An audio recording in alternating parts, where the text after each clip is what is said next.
Nothing is normal about occupation. Nothing normal about apartheid, ethnic cleansing, siege, blockade, settler-only roads, bombing water wells, schools, mosques, and UN buildings. Nothing normal about putting a civilian population on a diet, paying non-indigenous foreigners to settle land that is already populated, rewriting the Nakba with each stolen childhood, trying to desensitize the bullet holes and claw marks put into the bodies of Bassem Abu Rahme and Rachel Corrie. No, I don't want to normalize with you.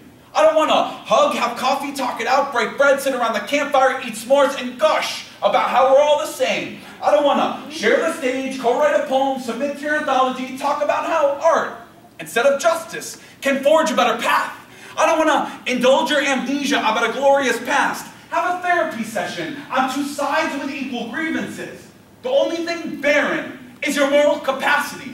Blooming a settler colonial state with appropriated culture, I will not fight for your privilege, nor will I seek to normalize it. Your dialogue group, it's a breeding ground for injustice. Just look at the board members and the ZOA sponsorship. Zionism is a real demographic threat, infecting the minds of millions with racism. They were hooded in the South, pushing darker nations into Bantustans, jailing young men in H-blocks in Northern Ireland. In case you missed the hint, I don't want to pretend all is okay, or that bombs dropped on Gaza don't have a manufacturer, the pilot doesn't have a nationality, or Shimon Peres is any different than Avigdor Lieberman. It's not just the occupation. Stupid? It's the right of return, equality for all Palestinians. It's a transformation from a racist, exclusivist, supremacist state to a nation for all of its citizens. You deserve nothing.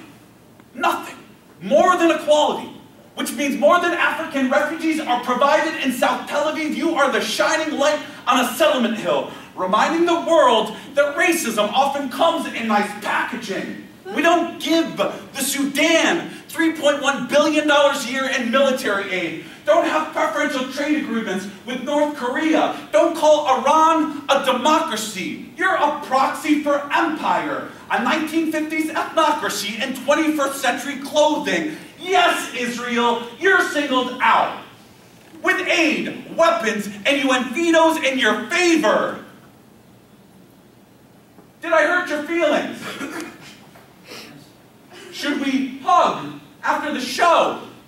Do these words hurt more than bombs dropped on Gaza? White phosphorus eating the flesh of children? I am not the bad guy. You're defending the bad system. Your words and actions have consequences. You're either with oppression or you're against it.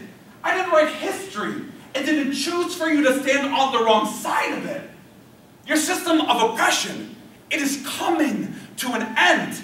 And whether you recognize it or not yet, it'll be liberating for you too.